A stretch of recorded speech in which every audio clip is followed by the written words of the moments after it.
morning, Louka. G'day, Mark. How you doing? Hey, not bad. Thanks for being here. It's a real pleasure to have you with us. And I'm just taking a look this morning at the LinkedIn profile and just kind of thinking about quite a diverse background you've had. Now, what's your TED talk on language learning? I dug in a little bit to your organization, the Learning Future. And then happened to notice as well that you were a board member on Green Adelaide, and kind of dug into that a little bit as well. And just thought it'd be much easier if I asked you to just introduce yourself and just tell us a little bit about well, first and foremost, the Learning Future, because that seems to be where your main area of focus is, if I'm not mistaken. Yeah, sure, Mark. Look, thank you so much for the opportunity. And I like to start with who I am before, what I do, because I think that is just an expression of really who I am, who I'm trying to be, frankly, and I'm a first generation born Australian. My parents immigrated, my dad from Northern Wales, not that far from where you are, and my mum from Northern Greece. And so I grew up here on beautiful Ghana Yarta, which is the traditional lands of the Ghana people here. And I pay my respects to their elders past and present. So I'm an Adelaide boy here in South Australia. I moved to Europe, to Dublin, North County Dublin, in fact, to go play Gaelic footy as an 18-year-old, and then traveled across Europe, did the gap year kind of thing, as many Australians do, down here in the Antipodes, although this is actually the center of the earth and you're the other side. What I realized was I didn't know really what I wanted to do in the world. And the more that I traveled, the more consistently I saw this foundational principle, which was people that were doing amazing things in the world had been equipped with education and also had a particular mindset for who they could be in the world and how they could contribute. So I came back to Adelaide and decided to be a teacher instead of a businessman or a media executive, or a doctor, which some of the other options I considered. And thank goodness I did, because I am at home in the world of learning. I am a passionate learner, an aspiring hyper polyglot. I'd love to be able to speak 7 or more languages before I die fluently. I'm on my way, considering I was monolingual at 18, and you talked about the TED talk. I mean, language for me is just such a window into the human experience. Yeah. And so then really for the past 13 or 14 years now, since leaving university, I've spent my time as an educator and then as a school leader, as a policymaker briefly, and then moved out of public education into the private sector. I was training and educating teachers and school leaders themselves on design thinking and human-centered design, innovation processes. And then for the past 2.5 years, I've really just enabled my curiosity to drive me, Mark. Yeah. Hate to quote a white guy, but Steve Jobs was right when he said, you can't connect the dots looking forward, you can only connect them looking backwards. And so Absolutely. My life makes sense if I look that way. Looking forward, Yeah. It's really, like all things in life, it's emergent. So I am really lucky. I would consider myself an aspiring deep generalist, which is someone that is not a hyper specialist. I don't have a PhD in a specific element. There's a very important role for that in our world. But I think my role is emerging as someone that can connect the dots, connect the people, connect the networks, so they become meshworks, so they become ecosystems, so that we can all actually create a more human-centered future together. And that means the way that we need to redesign schools and universities, the way that we need to redesign our companies and frankly, the economic system itself, so that it's purpose-driven, it's a triple bottom line. Like all these things fascinate me. And so something that I'm trying to pull apart, Mark, the last part of this is, how do I distinguish between what I'm interested in, which is everything, and what I'm truly excited about? And I think this is a challenge for anyone with a really deep curiosity, which is my signature strength, is what is the contribution that I could potentially make? And so a consulting company called The Learning Future, which is how I directly work with schools and in the education ecosystem and beyond, actually, as well, with companies around purpose-oriented learning environments and purpose-oriented strategy. Green Adelaide is about how do we make this beautiful, look at this background, this is an Airbnb, but how do we make all of our cities, but our city, Adelaide, greener, cooler, wilder, and more climate resilient? And then some of the work from Karanga and Learning Creates Australia, not-for-profits that are trying to do the system change piece, elevating the social and the emotional dimensions of learning, for example, at the kind of policy and the system level, all the way up to the practitioner level, which is where we should actually position our educators as the amazing, hard-working professionals that you are. You know, it's yeah, so that's my kind of portfolio, typical millennial portfolio of a range of different projects. But it's really like, who am I trying to be? Then what do I know? Or what do I need to know? And then what can I do with that knowledge? And that's how I try to approach everything in life. Yeah, that resonates a lot. I mean, what you're talking about in terms of your journey, particularly the generalist aspect. I mean, it is one thing I was actually about to ask you, and you did answer it, which is, you know, beyond the level of curiosity, what is it that's driving you? And it does seem to be that way of, how do I differentiate? You know, how do I find the bit where I can sort of most focus my energies and make the most impact? You know, when you are obviously so passionate about so many different things. And actually, coincidentally, about 3 weeks ago, I wrote an article on exactly the subject of why the world needs generalists. Oh, great. You know, to connect the dots. And I do, it's one of the things that I do think about the education system, and I wonder if you share this, that specialism is too prized. You know, this, and I'm not saying anything about specialism. We need specialists. We need people to do the deep dives and expand the fields, but it's a self-perpetuating loop. You know, that the whole purpose of a PhD is to contribute to the sum total of human knowledge, and therefore you will open things up again. But we can't all be like that, as you say, because the world ahead of us is fluid, it's complex. We can't be siloed in sort of specific areas. You know, even in schools, you look at it, you think, well, you know, carpentry does not exist in a separate box to maths. They're obviously both connected, and there's, you know, far more obtuse connections as well, you know, the way the life works. So do you think that that's one of the aspects of education that might be tackled, is that we need to kind of de-silo education a little bit? I mean, you know, if I lay it all on the table, I'd like to see the end of subjects completely.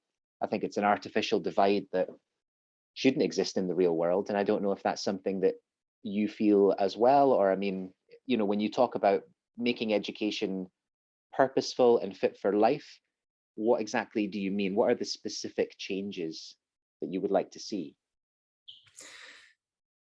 This is going to be great, Mark. I love your insights already. And of course, it's going to be, where do we disagree? Well, might be the greatest challenge for us to find. I like to distinguish between schooling, education, and learning, right? Learning is a key human instinct. It's actually inbuilt into our neurology.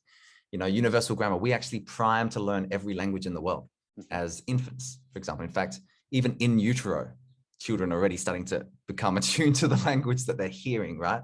So learning is a foundational act. And so then we have education, which has got a bit more of a formal connotation to it. And then we have schooling and mass education.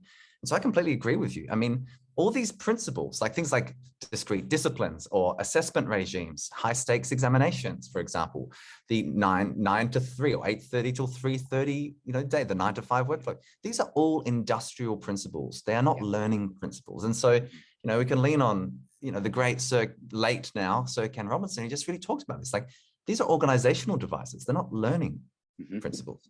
And so, yeah, we should dissolve these are now archaic ways of understanding human growth and development. And thankfully, you know, the specialists are studying, you know, we look at the latest cutting edge in the affective neurosciences, for example, you know, yes, we need to pay attention to our emotional state because it impacts our cognition. It's not enough just to be like, just to try to think we can just create an academic paradigm solely.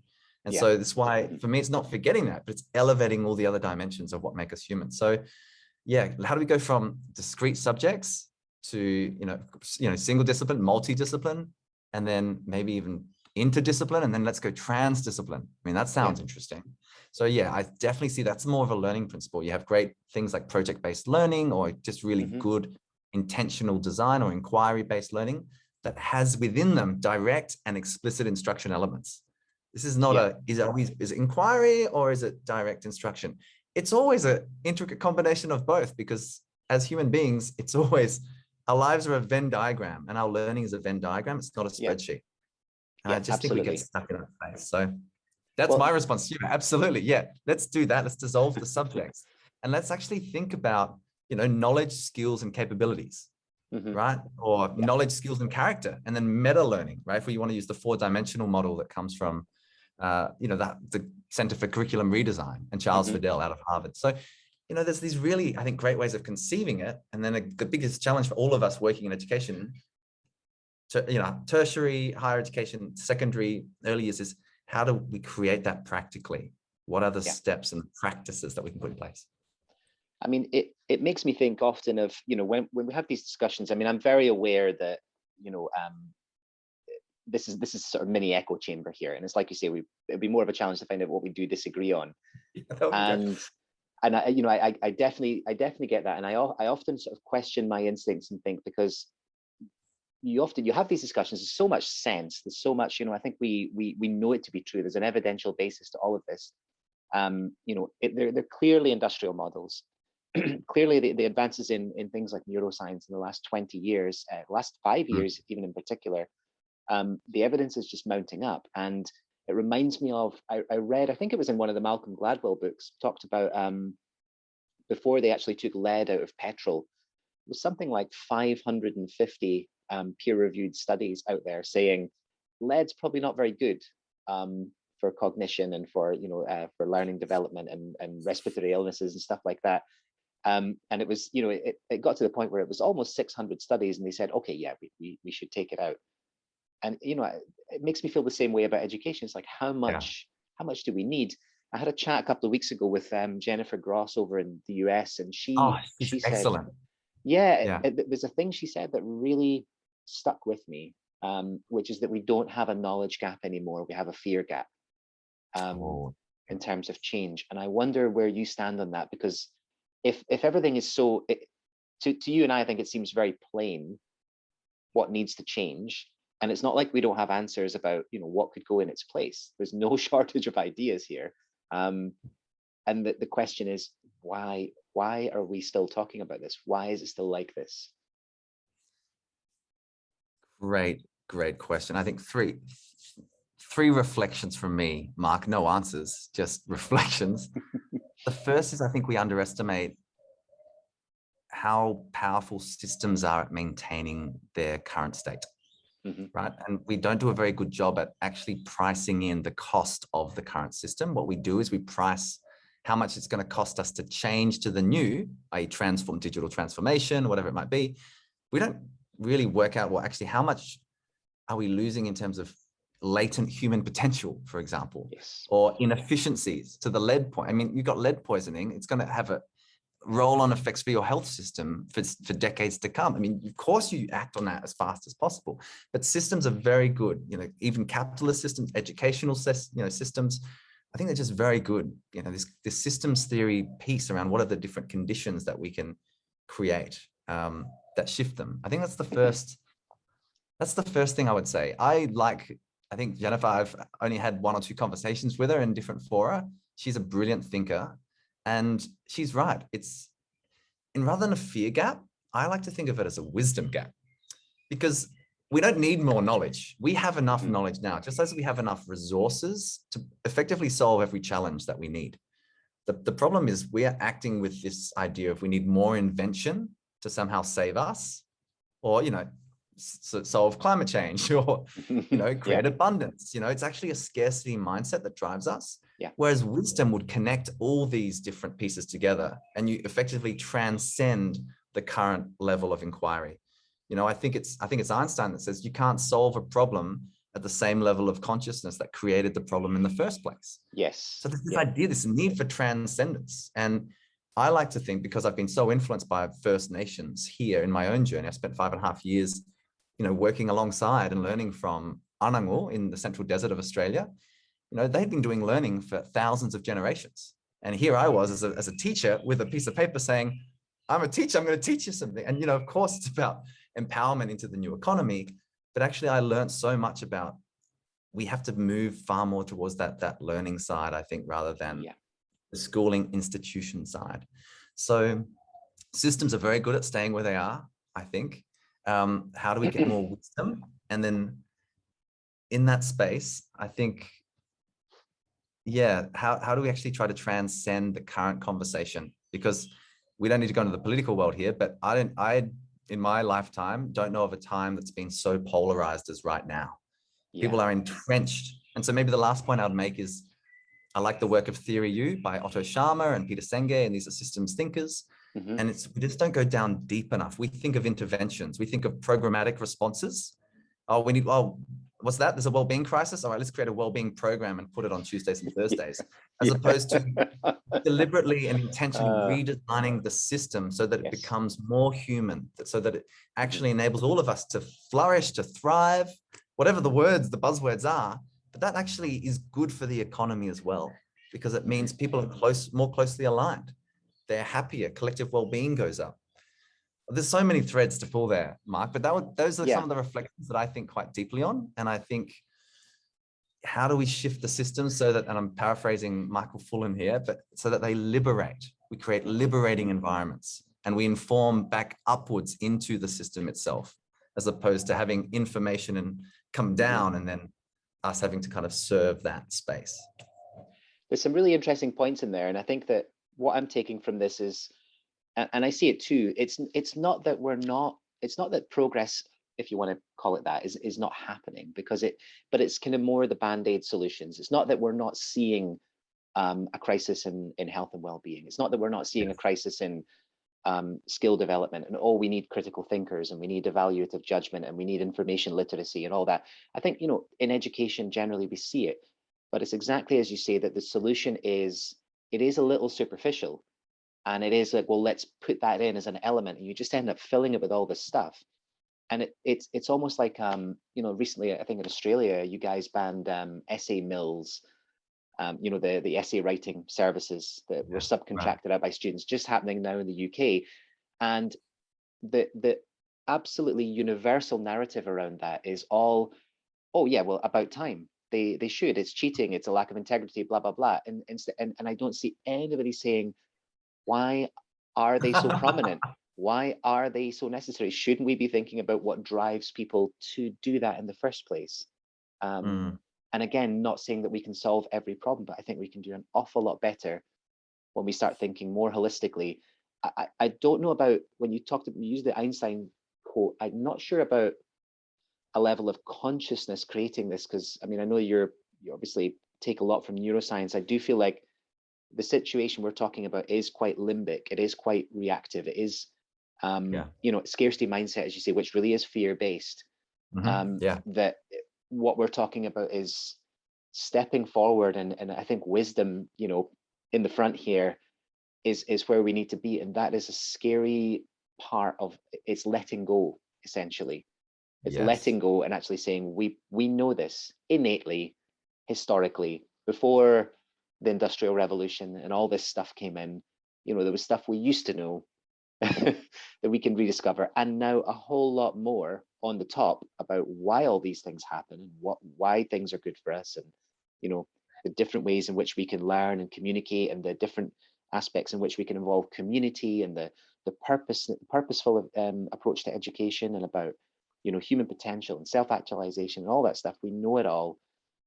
It's just the courage to step forward. So I'm not entirely sure. I think I might be more with Jennifer on the fear rather than the wisdom, but I'm going to reflect on it, because you've definitely made me think. And I wonder, just to kind of ask you, just I suppose it's the last area, is you talked a lot about the polarization, I mean, these particular times. And I wonder, just to end optimistically, do you see that the things that are happening right now, I mean, I'm thinking really in terms of the pandemic, which was an existential shock to the education system. A lot of very fundamental things changed. We were talking before we came online about how you unplug from things, and you see them at a distance. You step outside the world of 24-hour news, and then you come back in and you see it for what it is. You step outside social media, you come back in, and you've got this slightly different view. I'm wondering if, because we've stepped outside some of the more rigid structures of education, do you think there's more of a chance for us to use almost the collective trauma as a force for social change, like the Peter Stomka theory about systems change coming from collective trauma? I wonder, do you think there's an opportunity here that maybe this is actually the moment where we can drive things forward, where there's little chinks in the armor? Yeah, absolutely. It's the moment. If we can't redesign our schools after a global pandemic like this that has revealed so much about our world, like there's been a revelation here, many of them, in fact, around equity in particular, around access gaps and learning gaps, you know, around the difference between, we were talking as well about the Great Resignation, this idea that so many people are actually saying, well, maybe I will do a sea change, tree change, countryside option from here on out, and I will change the work that I do. I mean, it's just a really fascinating time. Part of my week I spend thinking about the future of cities as well, just for my own curiosity. And, you know, what is that? How do we redesign the concept of an urban environment in, you know, into the future as well, when we have more and more people moving into these cities, 80% by 2050. I mean, here's the optimism, right? Keynes said, it's not so much embracing the new ideas as letting go of the old ones. And I think that's the greatest opportunity we have here. The challenge for so many of us, and I'll use my own example as an educator, and I try not to use the word teacher anymore, because teacher can become transactional. It can be, I teach, you learn, as opposed to an educator that creates conditions in which everybody expands and elevates. And what does it mean to be a teacher in 2021 or 2030? To your specific example of, and I wasn't aware of the essay tool specifically, we just have to look at AI and machine learning that's exponentially progressing. You won't need these external essay things anymore. And these are the predictions that are out of, there's the Center for the Future Humanity Institute at Oxford. Now, by 2027, AI will be able to write a year 12 essay at the same level as the year 12. So don't worry about the people that are outsourced to do it. Technology is going to make that task effectively redundant. So the big question is, how do we use this radically shifting, exponential, converging technology space to make us increasingly human? And I think it starts with us letting go so that we can pick something else up. And that is hard to do because it changes who we are as people. If you've been driving a truck for 25 years and in 2028, the Tesla self-driving truck takes your job, how do you retrain? You have to, that's a level of identity, not just of skill. It's like, how do I say, well, I'm not a teacher anymore. I'm an educator. I'm a learning designer, a learning guide. I'm an activator, an accelerator. Again, the language isn't the point. The point is a different concept underpinning the way that we move and change. And it's why I think the skill sets that we learn and the mindset that underpins all of that development is just so critical. Because if we've got young people that graduate, you know, my 6-month-old nephew, when he graduates high school, I mean, it's impossible to really know what the world will be, but it will be one that'll be filled with arcs of learning that'll be lifelong, life-wide, and life deep. It'll be the capabilities that he has to continually upskill, to work in this cyber-human interface space, which is the fourth industrial revolution. Yeah, so all that to say, gosh, it seems like a lot. The opportunity is for us to reinvent who we are, not just what we do and what we know, but who we are. And I think it's about bringing in the truly human era, not in the kind of Anthropocene where we're destroying the planet, but also the way that we are creating, finally, letting go of old systems and allowing the emergence of something new, in fact, actively creating it. That's my optimistic note. I think we can get there, Mark. And the reason we can is that there are people doing this right now. The future's already here. It's just unevenly distributed, as William Gibson quipped. So let's find those lighthouses, those emerging, promising practices, and then let's be as courageous, as bold as possible to try to make them the new normal. As the old phrase goes now, it's not so new anymore. It's like the old phrase of the new normal, you know, because the challenge will be we won't be bold enough. We'll actually we'll just go back to what's comfortable because we're all exhausted. We're exhausted of the uncertainty, of the lockdowns, of the death, of illness. we just give us some normality. But I think it's still going to be in our time, maybe the largest opportunity we have to reinvent a new way of doing things, and then see that permeate out into the new reality. Well, this is why I think conversations like this very much help, not only for people like you and I, and you go to attend these conferences and things where you recharge, because it's not the typical narrative you hear out in the world. And like I say, the conversations like around the essay mills and things like that, I'm beginning, I really felt like the only person on the internet at one point saying, but what about, maybe change the task design. How's that for a good idea? I know. Yeah, I thought I was beginning to question my sanity. So thank you for validating that. But I think, at a smaller level, layer of the onion, it's important in that sense, because, you need the energy to be out there. Lighthouses need power. You're out in these exposed area, battered by the elements. You need to sustain yourself, and I think that, and I'm not putting myself in that category, there are people out there truly on the front lines doing that. But I think that these conversations are important as well, because I think that, and I imagine that there will be people out there listening to this that are certainly, there's something sparking, there's new connections wiring, or they will wire when they sleep later on, and new ideas forming, and maybe just new framings of things, and even just a twist in the language, a twist in the concept, just anything to shake up the rigidity of the pattern, all helps. So in that sense, thank you for your time. I know you've got to head off, but thank you for contributing to that. And I've got 3 or 4 expressions from you that I'm going to unashamedly steal. And a tree change is one of them. I really like that. And you've given me 3 good book recommendations as well. So that's a really good start to move on with the day and carry on with a bit more learning. So thank you so much.